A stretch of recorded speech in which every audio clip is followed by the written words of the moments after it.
औज़ुबिल्लाहिमिनश्शैतानिर्रजीम बिस्मिल्लाहिर्रहमानिर्रहीम। Dear students, आज second year physics में जो लेक्चर हम स्टडी करेंगे उस टॉपिक का नाम है electric flux through a surface enclosing a charge. यानी एक ऐसी सतह जिसके अंदर चार्ज बंद किया गया हो, इनक्लोज किया गया हो, उसके अंदर हमने उस सतह की वजह से इलेक्ट्रिक फ्लक्स जो है वो मालूम करना है। तो फ़र्ज़ करें कि ऐसी सतह जिसमें इलेक्ट्रिक फ्लक्स उस सतह की वजह से निकालना है जिसके अंदर चार्ज सारा बंद है, तो उसके लिए सबसे सूटेबल सतह सरफेस ऑफ स्फीयर है।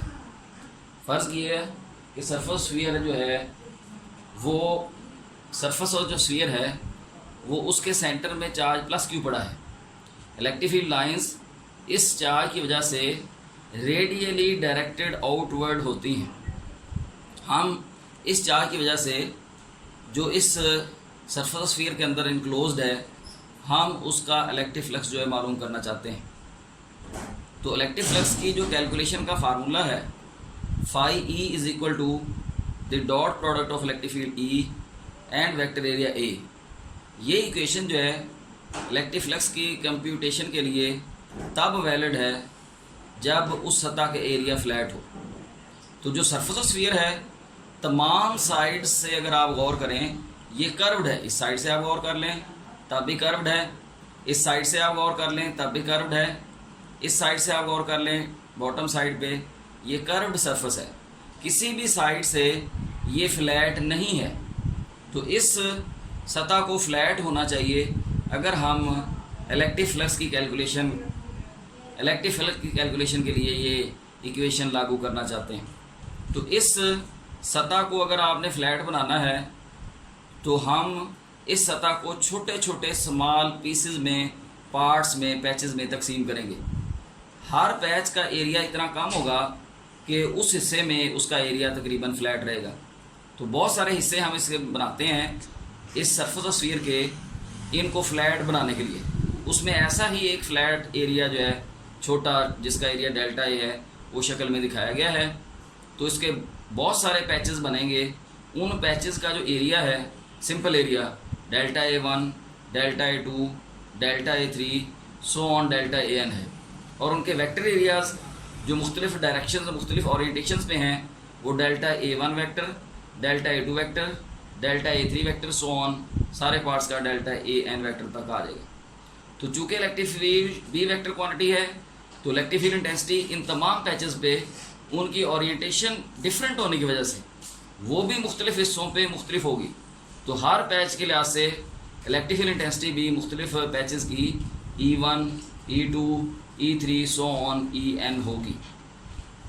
तो इसलिए अगर हमने टोटल इलेक्ट्रिक फ्लक्स इस स्फीयर की सतह की वजह से मालूम करना है जिसके सेंटर में चार्ज प्लस क्यू पड़ा हुआ है, तो उसके तमाम पैचेस का, जिनके एरियाज़ हमने अभी मेंशन किए हैं, delta A1, delta A2, delta A3 so on delta AN हैं, उन सब का अलग-अलग फ्लक्स निकालेंगे और उन सब को जमा कर लेंगे। तो total electric flux through the all patches of the surface sphere will be equal to sum of electric flux of all the patches. तो ये total electric flux phi E तमाम पैचेस की वजह से आ जाएगा phi 1 plus phi 2 plus phi 3 plus so on phi n। ये equation number 1 है आपके पास। चूँकि हम जानते हैं कि जो इलेक्ट्रिक फ्लक्स है इन तमाम पार्ट्स की वजह say that is the dot product of electric field intensity E and vector area A। तो पहले पार्ट का आ जाएगा E1 डॉट डेल्टा A1, दूसरे पार्ट का आ जाएगा E2 डॉट डेल्टा A2, तीसरे पार्ट का आ जाएगा E3 delta A3 and so on आ जाएगा प्लस EN डेल्टा AN। चूँकि जो हर हिस्सा है, हर पैच है, उसमें जो इलेक्ट्रिक फील्ड है वो आउटवर्ड ड्रॉन नॉर्मल होता है, तो उसकी डायरेक्शन आउटवर्ड है। इलेक्ट्रिक फील्ड इंटेंसिटी जो है उन चार्जेस की वजह से जो पॉजिटिव चार्ज होते हैं आर डायरेक्टेड रेडियली आउटवर्ड। तो इसलिए दोनों आउटवर्ड हैं और नॉर्मल है उस सतह के, तो दोनों के दरमियान एंगल क्या आ जाएगा, 0 degree. Both are parallel E and delta A due to each pad. हर पैच की वजह से, हर पार्ट की वजह से जो इलेक्ट्रिक फील्ड इंटेंसिटी है वो भी रेडियली आउटवर्ड होगी और वेक्टर एरिया नॉर्मल आउटवर्ड होगा। तो दोनों चूंकि एक ही सिम्बल में होंगे, पैरेलल होंगे, तो दोनों के दरमियान एंगल जो है वो 0 डिग्री होगा। तो हर पैच जो है वो टोटल इलेक्ट्रिक फ्लक्स जो स्फीयर का है उसमें मैक्सिमम कंट्रीब्यूट करेगा। तो इसका हर पैच का इलेक्ट्रिक फ्लक्स मैक्सिमम होगा। तो इसलिए कॉस 0 डिग्री की वैल्यू 1 होती है। तो ऊपर वाली इक्वेशन में E1 delta A1 cos theta 1 में हर cos theta 1, cos theta 2, cos theta 3 की जगह हम 1 लिख सकते हैं, due to reason that the electric flux due to each part will be maximum because angle is 0 degree. For cos 0 degree value is maximum 1. तो ये आ जाएगा फाइड E जो फ्लक्स है E1 delta A1 plus E2 delta A2 plus E3 delta A3 plus so on आ जाएगा En delta An। हर part की वजह से फ्लक्स इसका मैक्सिमम है और टोटल इक्वेशन नंबर 2 आ जाएगी टोटल इलेक्ट्रिक फ्लक्स। चूँकि जो इलेक्ट्रिक फील्ड इंटेंसिटी है that is inversely related to the square of distance from the charge। क्योंकि हम जानते हैं कि जो इलेक्ट्रिक फील्ड इंटेंसिटी है वो इन्वर्सली प्रोपोर्शनल होती है square of distance from the charge की। चूँकि जो स्फीयर की सतह पे हर पॉइंट है उसके सेंटर से जहाँ पे प्लस क्यू चार्ज पड़ा हुआ है बराबर फासलों पे हैं। तो ये सिमेट्रिकल सरफेस है और इसका हर पॉइंट स्फीयर के सेंटर से बराबर फासले पे है। तो 1/4 पाई एप्सिलॉन पहले ही कांस्टेंट है, ये जो Q है ये भी कांस्टेंट है, तो R भी कांस्टेंट है। तो इसलिए इस स्फीयर की हर सतह पे इलेक्ट्रिक फील्ड इंटेंसिटी की मैग्नीट्यूड यकसा होगी, यूनिफॉर्म होगी।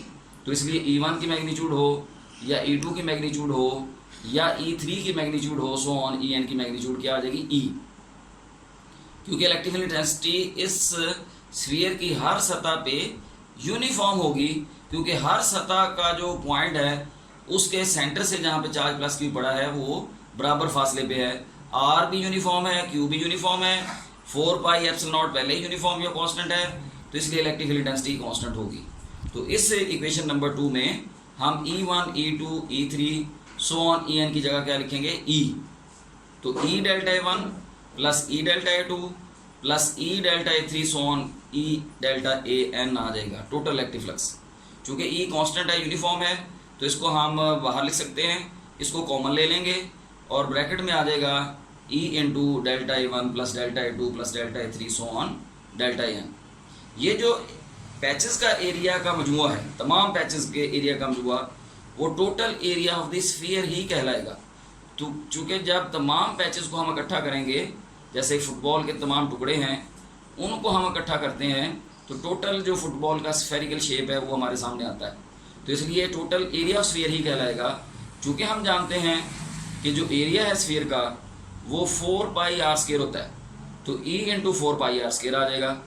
और E की हम मैथमेटिकल रिलेशन जानते हैं कि E होता है 1/4 pi epsilon naught Q over R square into 4 pi are square.